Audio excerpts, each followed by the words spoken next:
Welcome back to our virtual tour of Israel. We are in week 6, about halfway through our adventures. If you haven't yet grabbed our snack today, so there's lots of stuff back there, but the primary item is lamb meatballs. In Israel, they're called tzitzit.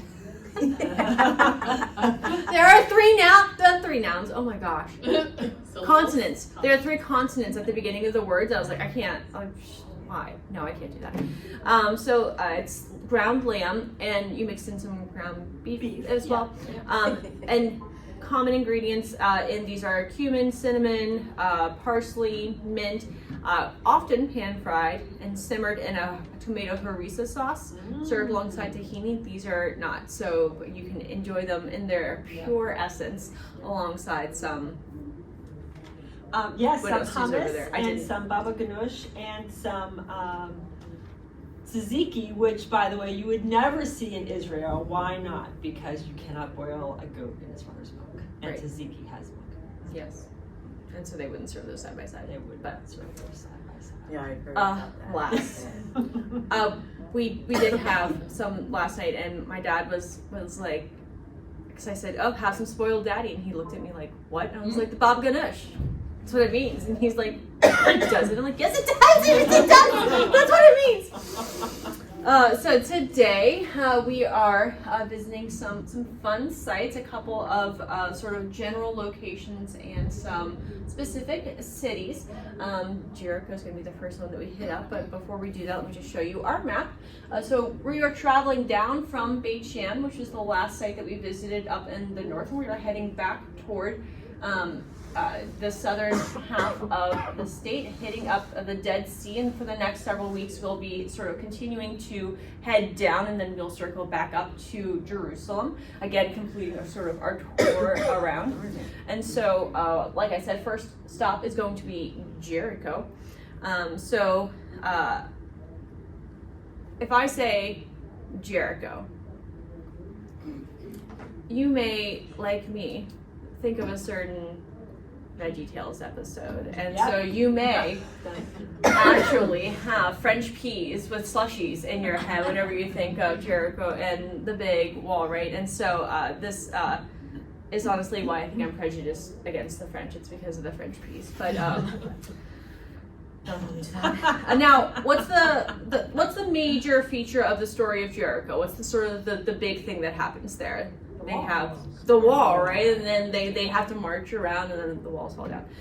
It's actually, even though that's like the hallmark of this site, it's a pretty fabulous location all around. It's about 4 to 5 miles west of the Jordan River, which we talked about, in the foothills of the Judean wilderness, about 7 miles north of the Dead Sea, which we're heading to that area soon. It's about 825 feet below sea level in the Jordan Rift Valley, making it the lowest city in the world, which we highlighted on this slide. It's also one of the oldest known cities. So whatever the dating methods are, they're dating it back to being one of the oldest ones. And we're going to be visiting a lot of low elevation sites today. So keep that sort of in your mind. It's strategically located on the east-west road connecting the Via Maris and the King's Highway, which again we've mentioned before. And all of the ancient trade routes from the east were controlled by Jericho. So it's again one of these really central, important locations. It's also the best place to ford the Jordan River, providing access to the hill country of Canaan. Just west of Jericho, the mountain range was at its lowest altitude, creating the easiest passage for those traveling west of the Mediterranean. So this becomes significant for several biblical stories. We'll talk about a couple of those later.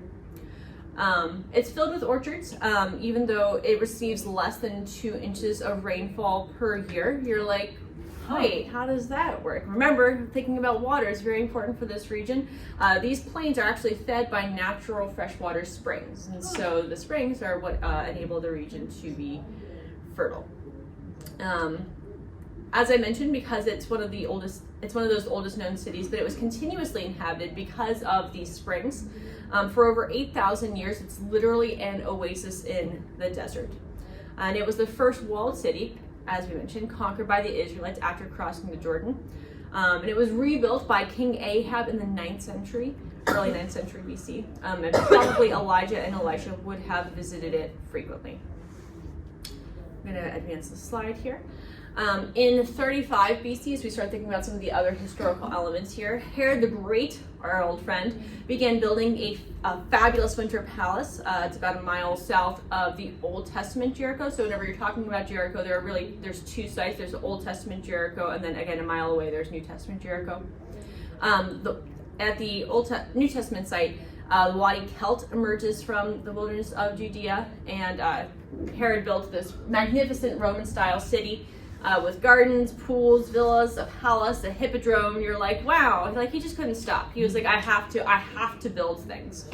We're going to take a look at more of Herod's works in a couple of weeks when we visit Herodian National Park.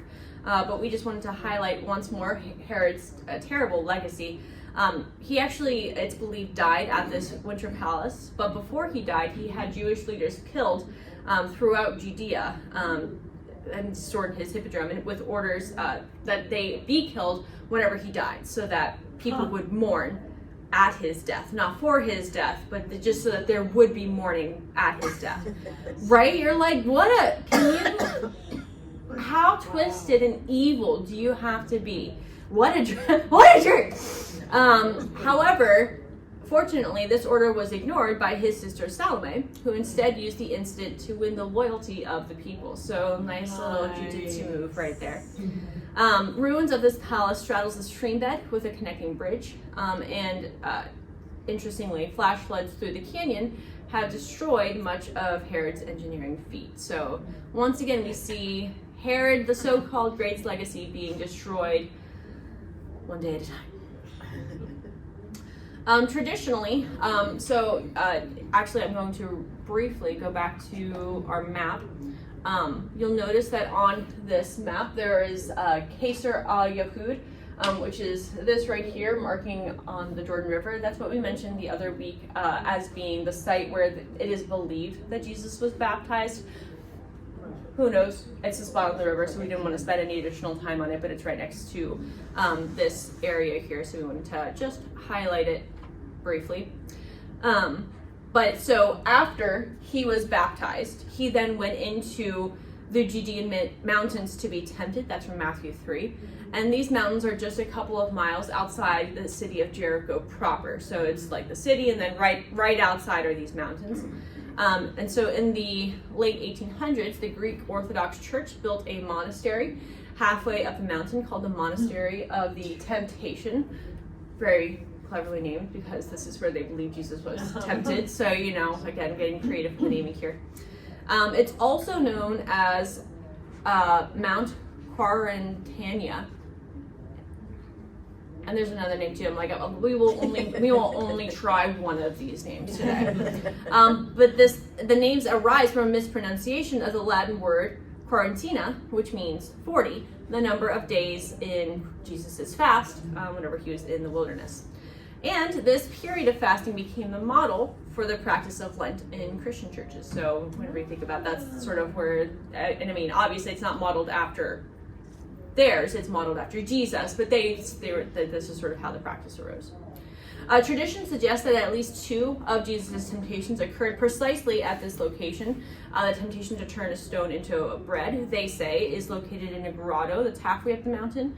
And then the offer for all kingdoms in the world in return for worshiping the devil is, they say, located at the summit of the mountain. If you remember, Jericho is one of the lowest cities in the world, and so it would have been really easy for them to be at the mountain looking down at Jericho and seeing sort of, hey, you can see all of this stuff.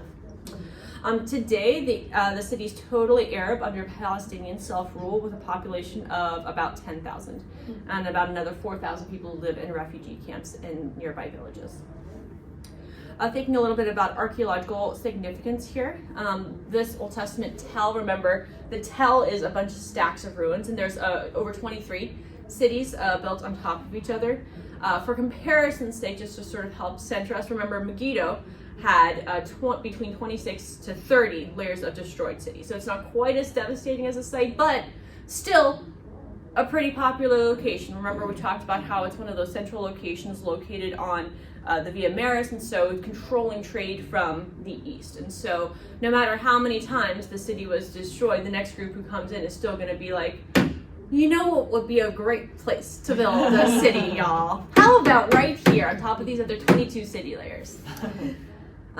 Also, it's fertile, like the area is fertile because of these springs. And so if you're looking for a place for people to set up, you want to be near the water.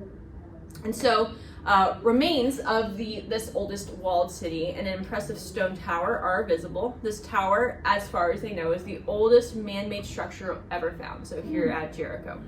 It's 28 feet high, 28 feet wide. I can't read.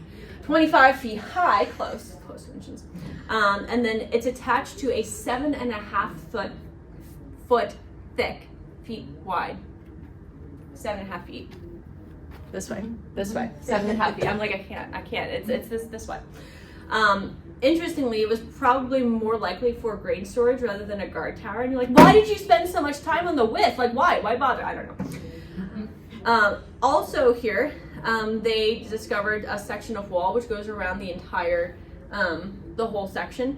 And a lot of people think that there's, so the remnants, there's one section that's more complete than the rest of it. And they're like, oh, maybe this is where Rahab was, because they say, well, Rahab's section of the wall would have been the only portion that was not destroyed. And so it makes sense that generations later, if there is a portion of the wall that is more complete, that would have been her section. So that's from Joshua 6. Pretty cool.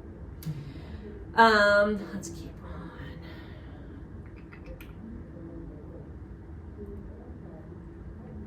on. Katie did a lot of research on this section of, again, archaeological finds. There's this guy called John Garstang, a British archaeologist, so I'm sure that I mispronounced that last name. He excavated the tell, and he dated destruction of, he thinks that there was a fire and earthquake around 1380 BC, late Bronze Age. And then there was a lot of debate about whether or not the pottery evidence was can confirm or not confirm the Jericho accounts.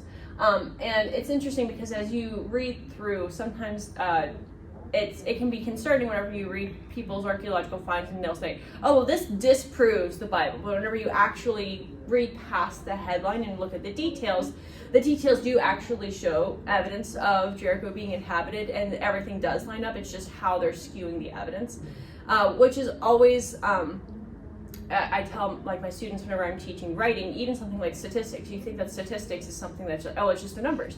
But even something like numbers or archaeological evidence can be misrepresented and sort of twisted to show a different angle. And so we always want to be careful whenever, even if looking at headlines, to say, okay, well, let's look past the headlines to look at the actual information that's been discovered to make sure that there's, that we're getting the best information possible. And of course, if something contradicts the Bible,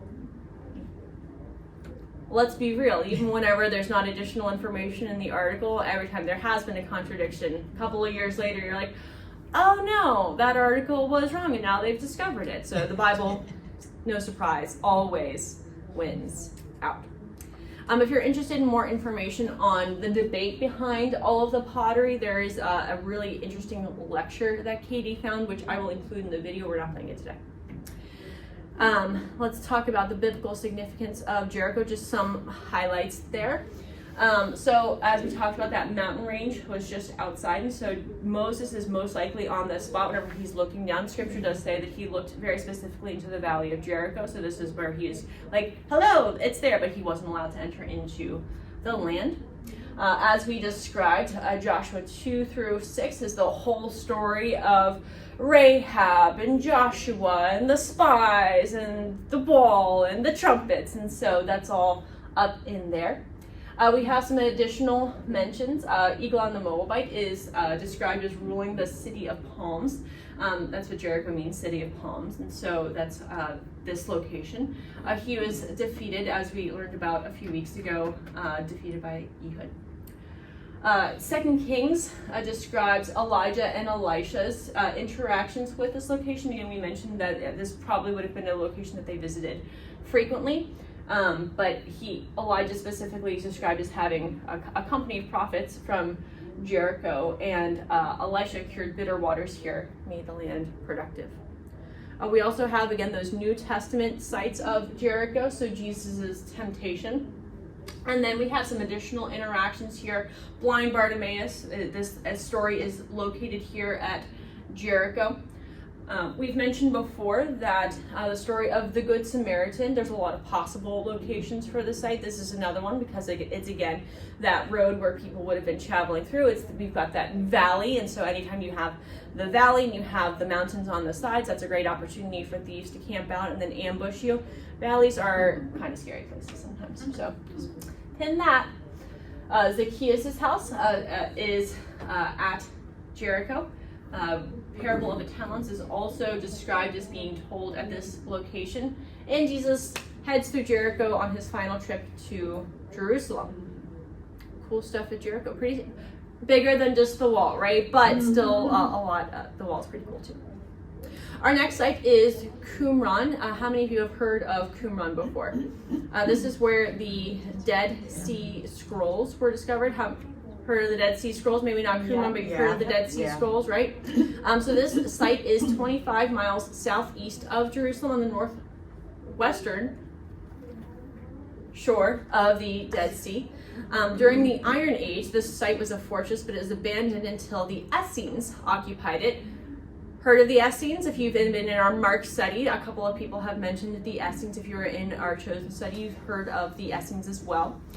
So this word Essenes is Hebrew for healers, and in 150 BC, this group occupied the site. They were a Jewish group who objected to how temple worship was being run. They were really concerned for the purity of worship, and they were concerned about the text. There's a lot in their writings about light versus darkness.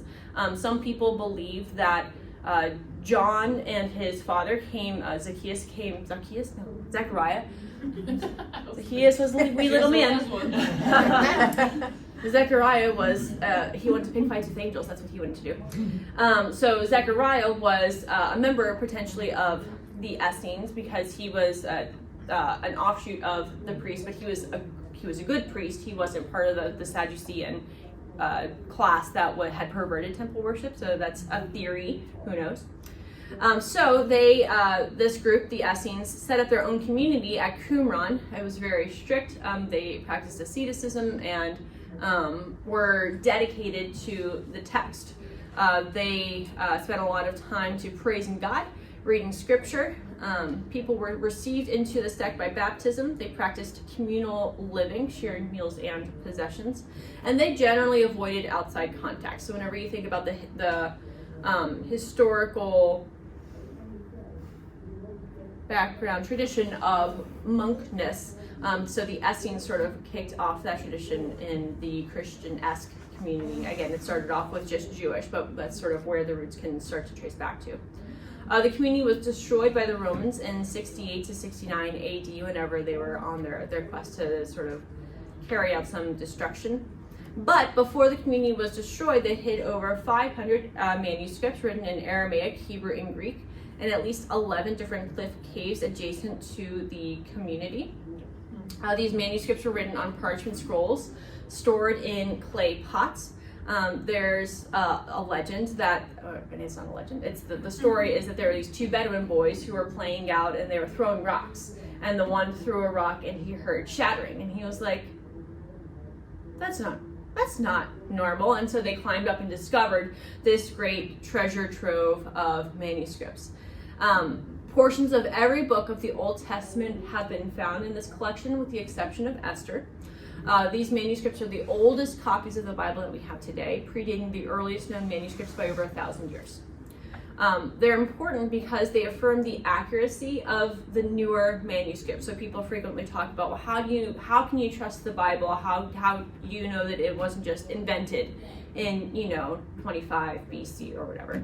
And this is part of how we know, is because people meticulously took the time to copy it throughout generations. And if we can look at something that's 2000 BC, something that's 1000 BC, something that's 125 BC, something that's 2000 AD, and they all pretty much say the same thing with very little variation, that testifies to both the people's concern for copying the text and the Holy Spirit's preservation of the material. And so we can trust that what we have today is what they had originally written down at its original inscription, which is pretty cool. So this is really, really significant archaeological find. Like we saw in Jericho, archaeological findings do eventually prove scripture to be true. Some of these scrolls are on display at the Shrine of the Book at the Israel Museum. The Museum of the Bible in Washington, D.C. also has a Dead Sea Scroll exhibit right now. You can, after paying for museum admission, you can go see this exhibit for an additional $10. Though we didn't visit the caves at Qumran whenever I visited, we did get to see the scrolls that were on display in the Israel Museum, and I have gone to the Museum of the Bible and seen the Great Isaiah Scroll, which is, it's not the original, but it's a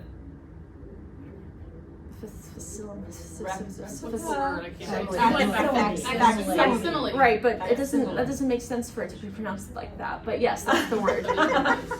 It's like epitome. You're like, what person decided that was how this word should be pronounced? Anyway. We have a couple of additional links that we will send out about the Dead Sea Scrolls and the Museum of the Bible. Now, thinking about excavations of this community, a small fort does still stand at this location. A large room was discovered with writing tables, small clay ink pots, a mikvah, remember that's that ritual cleansing bath, wall plastered reservoirs, dining hall, and additional rooms. There was some destruction from an earthquake. Again, we're noting the prevalence of these earthquakes on the steps into the mikvah. Although this is not strictly a site that is named in scripture, there is great significance biblically because of the testimony of the Dead Sea Scrolls, as well as the connection to the Essenes, who are a group that was still in operation during Jesus' day, again, with potentially connections to Zechariah, John, and others. Let's see, where are we talking about this? Who was talking about Mark? Bible study? Some people think that the room that Jesus went to, the upper room, would have been in the Essene quarter of the city, and that the room itself was owned by an Essene. So potential connect. I know I'm like, wait, pulling this out of my actual real memory bank here. So. As we think about some practical perspectives for this site, the Essenes thought of themselves as living in the end times, expecting Messiah to arrive at any time. And although he didn't, that was the right attitude, right? To live as if the Messiah would come every day. 1 Thessalonians says, the part of the hope that we have is that the Lord will return, the dead in Christ will rise, and we also will rise to meet him in the air to be with him forever. And so we should be living as if the Messiah will come any moment. Also, the Essenes recognized this contrast between good and evil. They were constantly, like I said, talking about the difference between the sons of light and the sons of darkness. And 2 Corinthians 6 talks about how we can't be both. You shouldn't be both. And so the Essenes also wanted to be known for not just knowing the word, but walking it out, knowing the word and walking it, knowing the path and walking the path, as they would say. What God doesn't want from us is for us to just completely separate ourselves out like the Essenes did and sort of hide away in the rocks and the cliffs, and then never to be salt and light in the world. So separate from the world that we don't have an opportunity to influence it. So we're going to move on to the Dead Sea. It's the lowest point on Earth. It's hypersaline, which means very salty. It's very, very, very, very, very, very salty. Whenever I visited this location, we did get to swim in the Dead Sea, and I did swim in the Dead Sea because this water was warm, and I'm a baby, I only swim in warm water. And it was, as you can see, they're floating very, very easily because it's very buoyant, and so you get in and your feet just go whoop, pop straight up. They did caution us. They said if you have any open cuts on your body, you are not going to want to get into this water, or it's really gonna hurt for quite a bit. And there were a couple in the group who shall remain nameless, but who did have a couple of open wounds, and they did enter the water, and you did hear them for quite a long time. So just gonna drop that there. Let's talk about the Dead Sea a little bit more. So it's located in the deepest section of the Rift Valley. It's about between 1,300 and 1,350 feet below sea level, about 4,000 feet below where Jerusalem is located in the height-wise. It's approximately between 47 to 49 miles long, 10 to 11 miles wide.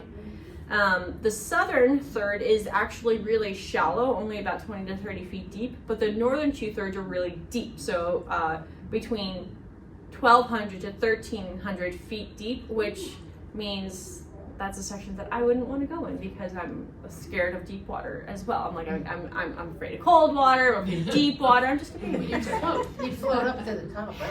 You still don't know what's on. But it's exactly. You just don't know. That's where the swamp monsters live, right? Where the dragon is. So there's something called the Lisan Peninsula. It protrudes from the east into the sea. It nearly cuts off the water. And Lisan means tongue in Arabic, so I'm again sure I'm mispronouncing it. There was a channel that was cut to flow water into the lower third so that it wouldn't dry up. Historically, the peninsula was a natural point to cross the Dead Sea. The Dead Sea's primary water source is, logically, the Jordan River coming from the north. We do also, though, have the Arnon and Zered rivers from the east, so coming in from this direction. And so some water also flows into it from different wadis and springs as the water levels do different things because it's the lowest point, and so water from all over the areas sort of trickles down. So ordinary salt water, not just regular water. Ordinary salt water only has 4% salt content. This ranges between 26 to 33% salt. Again, which you're like, oh, I understand why those boys were screaming, because was it the boys? It was the boys. So again, not only is it buoyant, but it's also kind of oily to the touch because it's so like thick, like the water's, it's kind of gross. So lots of chemicals, all of which are mined very profitably today. And so even though it's a very profitable thing, it's a very barren region because, well, it's the Dead Sea. It's the Dead Sea. So it's very barren, very bleak. The mountains of Moab are on the eastern horizon, cliffs line the eastern shore. The cities of the plain, Sodom and Gomorrah, were located around the southern portion, so this is sort of beyond the scope down there. And so there's, again, basically no to little vegetation in the area. No water flows out of it. 2 million cubic meters of water evaporate annually. So it's just, again, Dead Sea, very, very, very appropriately named. And as more water is irrigated out for farming higher up along the Jordan, there's less water that's flowing into it as well. So they have to be really intentional about preserving some water in the area so that people can continue to visit for the spas, because this is a very popular spa location, and you produce all of those beautiful products, like we have a lotion, a Hava lotion, which they say, oh, it's beautiful for your skin. It's okay, it's fine, it's good, it's pretty good. I also like the Bath and Body Works scented ones, but it's great. But so because of all of the minerals in the water, there are actually some health benefits, and so there are a lot of spas that line the western, I'm sure the eastern shore as well, but line the western shore. And in ancient times, salt was probably one of the first items that was traded. As we think about, actually here, wait, I didn't. So this is pictures that I took of the Dead Sea from Masada. So whenever we were at Masada, looking down, these were pictures that I took. It looks very bleak, very barren. Because it was. Continues to be. Significance of the Dead Sea, we have mentioned in Deuteronomy and Joshua, It's also known as the Sea of Arabah or the Salt Sea. I think the Dead Sea is the best name for it, but there you go. It's used as just sort of, hey, this is where things are in Numbers 34, described as the Eastern Sea in Joel 2. And then interestingly, in Ezekiel 47, Ezekiel has a vision of the Dead Sea and it becoming fresh water and having the banks by En-Gedi, which we'll talk about in a moment, lined with fishermen. And we have a couple of interesting connection points then. So first of all, looks can be deceiving. So if you look at just the water itself, it may look, depending, if you ignore the bank and you just look at the water, you're like, oh, beautiful water, I could drink this. You should not drink this. You won't. It's like that guy who was trapped in the water and he's like, water all around, but not a drop to drink. Yeah. It's not good. But also, beauty's only skin deep. 1 Peter 3 talks about how our adorning shouldn't be just external, and we shouldn't be like it's okay to put on clothes that look nice and to do your hair, whatever. Like, he's not saying never do that, but he's saying that shouldn't be what people look to, and you shouldn't have that be your focus. Just like with the Dead Sea, I mean, it produces all of these beauty products, but if you look at the name, even the name, it's the Dead Sea. It actually causes death. We don't want to be one of those people who are pretty on the outside, but have you ever known somebody who is pretty, but they were also not. But they were also not because their character was so just nasty and mean that you were like, they don't even look pretty anymore. They're like, I can only see them as their character. We want that inner beauty to flow outward. And I know that even as, the traditional standards of beauty like youth and thinness, as those fade away, some of the most beautiful people I know don't necessarily have those qualities anymore, but their inner beauty shines through so much that they're the most beautiful people that I know. So we can make our skin smooth as butter, but if we don't have that inner beauty, it's all pointless, dead, useless. So continuing forward, we're going to jump into, as I just mentioned, En-Gedi. So this is an oasis in the desert located along the Dead Sea. It's just south of Qumran, so it's in the Judean wilderness on the western shore of the Dead Sea. It's at the halfway point from north to south, and it lies in sharp contrast to the Dead Sea. So like I said, it's an oasis. Now it's actually a nature preserve. It has a bunch of cliff caves and lush vegetation, a magnificent waterfall. You can see it right. I say magnificent waterfall. Context for Israel. For Israel. It's magnificent for Israel. Because you look at this and if you've been literally anywhere else, you're like,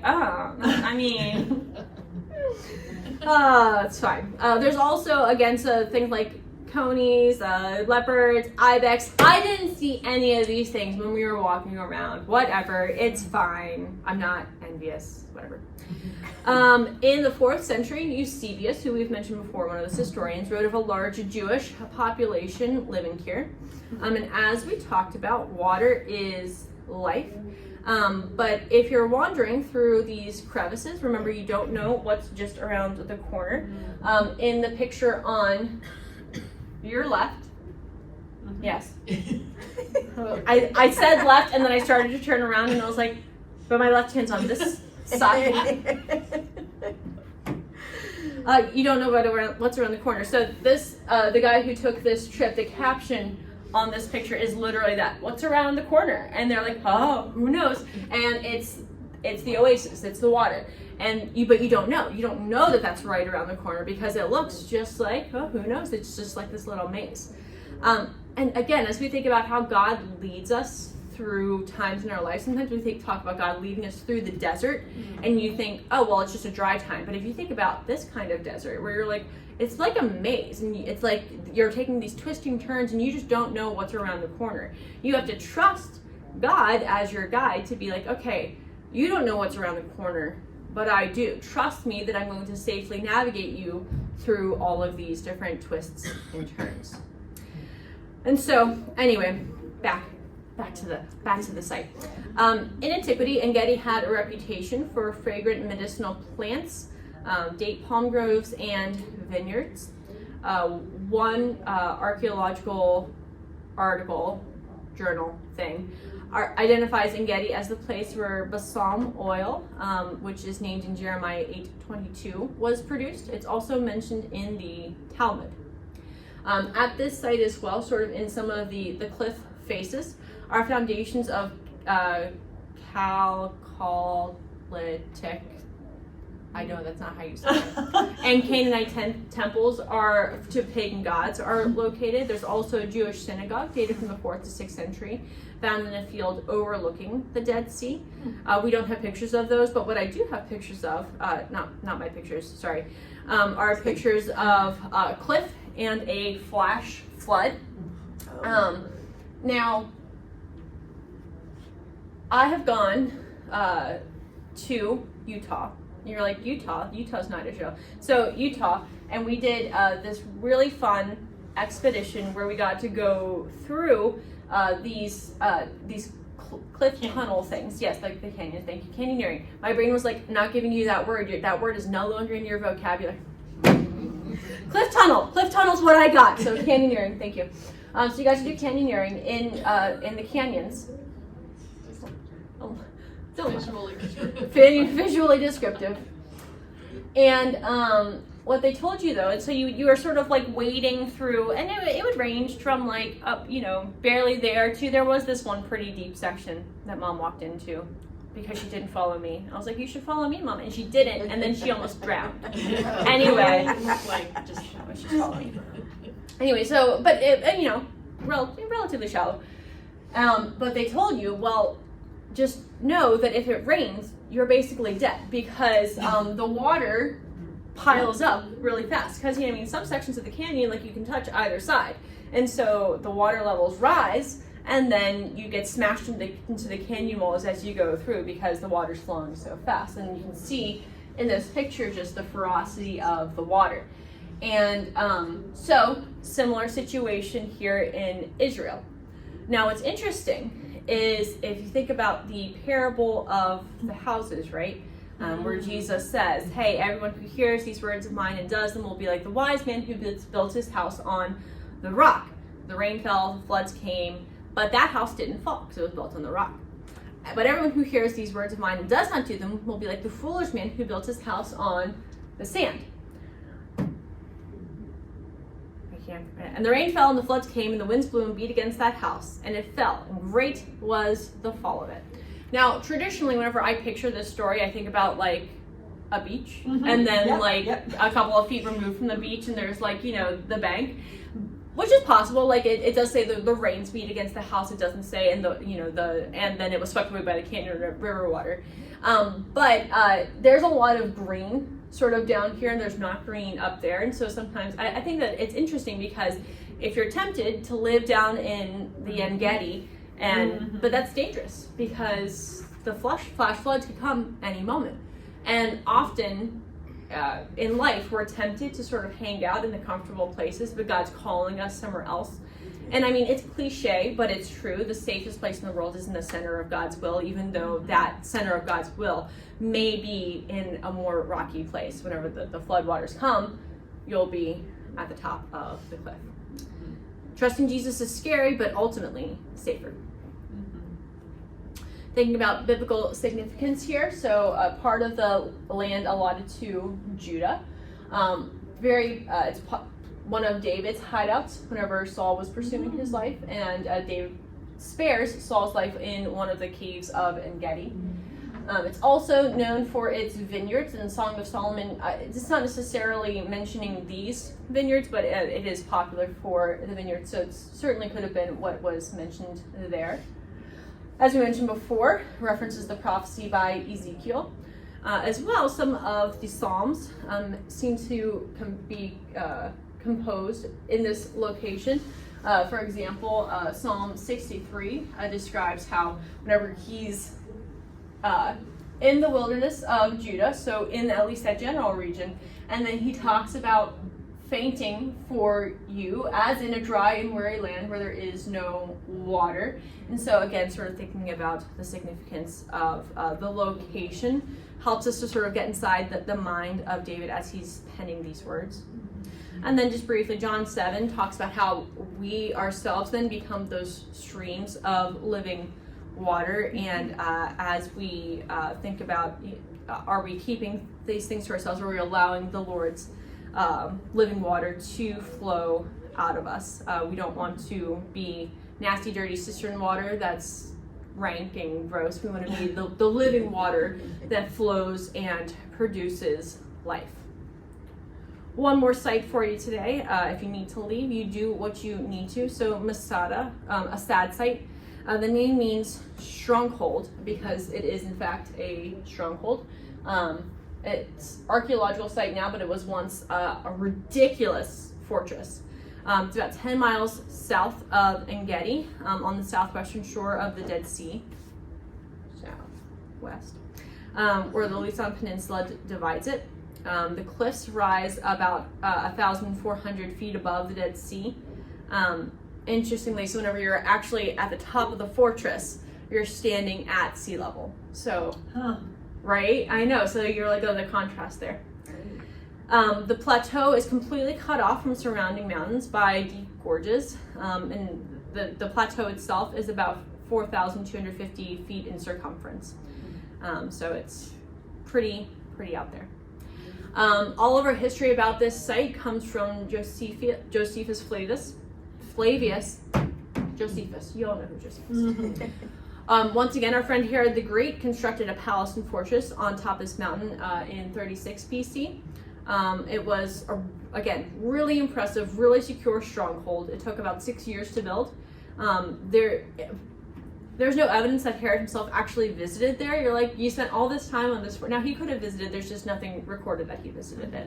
But Cleopatra actually probably did after she gained control of the area. So a little historical tidbit there. It was captured and occupied in 66 AD, but during the first Jewish revolt. And after the fall of Jerusalem in 70 AD, there were 967 zealots who sought refuge here under the leadership Eleazar ben Yair. And in 72 AD, the Roman 10th Legion decided that they were going to take this site. They surrounded it with a siege wall and built a massive ramp about 600 feet long. And then rather than being captured to be tortured or sold into slavery, 960 of those 967 zealots took their own lives. According to Josephus, the men killed the women and children since suicide was prohibited by Jewish law. And then 10 men were chosen by law to kill everyone else. And 1 man was chosen to kill the other 9. And then the lone survivor took his own life. It's just, you're just like, devastating. There were only 7 survivors. 2 women and 5 children survived because they hid in a cave. And that's the primary story that comes out of this site. That's just like, it's devastating. We'll come back to that story in just a minute. After this, it was inhabited by Byzantine monks in the 5th and 6th centuries. They built a chapel, lived in reused cliffs themselves, and cultivated the site until the 7th century, when they departed during the Islamic conquest. There was an American, Edward Robinson, who rediscovered it in 1838, but he didn't excavate it. It wasn't excavated until the 1960s by a Professor Yadin. And today, the mountain fortress has come to symbolize Jewish freedom. Israeli army recruits swear the oath of allegiance here by saying, Masada shall not fall again. Archaeological remains show occupation back to the 10th century, the time of David. Artifacts are on display at the Israel Museum. And so when we're talking about David hiding out at the stronghold, it's possible that this site before the actual fortress was constructed would have been where David was hiding out. You can see here there's a model of Masada that is located at the top of Masada, so you can sort of see a historical reconstruction there, what they think it would have looked like. And that's the view of the desert from the top. You can imagine sort of the siege ramps being built leading up into the site. These are additional pictures that I took while we were there. There's 2 ways to get to the top of Masada. You can take Snake Path, which is the sort of white line that winds back and forth to get up to the top. You can see it again there. Or you can take the trolley. You can see the trolley line there. We walked because we are real tourists and we wanted the experience, gosh darn it. For some reason, we decided that it would be fun to run down the mountain on the way back, and so, of course we did. So of course we ran down the mountain. But I thought it was interesting because it gave me a better picture into how whenever they were laying siege to the mountain, or even whenever they were going to there for the first time, like how hard it would have been to ascend to the peaks there. Over here, as you tour the side, you may or may not. I didn't. I'm like, Katie's like, did you see these? I'm like, I mean, probably, but I don't know. See these black lines here? Below the black line is original construction by Herod the Great, and then they reconstructed above the black line. This site has a double casement wall featuring 12 feet high, enclosed in 20 acres. There are over 70 storerooms and living quarters, 38 towers, 4 gates. Water cisterns cut into the mountainside to collect rainwater, aqueducts. The capacity is over 40,000 cubic meters of water. So if they'd been able to hide out here, theoretically they could have lasted for years and years. So there's also remains of a synagogue and Jewish mikveh. So there's just a whole bunch of stuff here at this site. Thinking about biblical significance, pretty much David at the stronghold. David at the stronghold mentioned in 1 Samuel here. And as we think about just some closing thoughts here, as David hides out in these strongholds, which again Masada was called stronghold, that's what his name means. But that's the physical place that he went to, but ultimately God was the one in whom he took refuge. The Psalms are full of the evidence that he didn't just trust in a physical location. He trusted in the Lord. And are we doing the same today? And as we think about Masada in particular, where there were people who were so determined not to give up their freedom that they were willing to lay down their lives, and certainly were not saying, oh, well, that's the best solution. But do we have that courage, the courage to say, in the world today, there's many people who are in opposition to our faith. And the cost is not as high, at least not in America today, but it can feel very threatening even still to say, well, people aren't going to want to be my friend anymore, or my job might be threatened, or whatever. But do we have the courage to stand for the Lord as the people of Masada did, no matter what the cost? Thank you for joining us. I will pray briefly, and we can head out. Lord, thank you so much for your love for us. Thank you for being our refuge in times of trouble, for being the one to sustain us through all days of our life, our guide whenever we don't know where to go. Please help us to trust you as the God who is worthy of our trust. We love you. It's in your name. Amen. Amen. Thanks, ladies. Go in peace.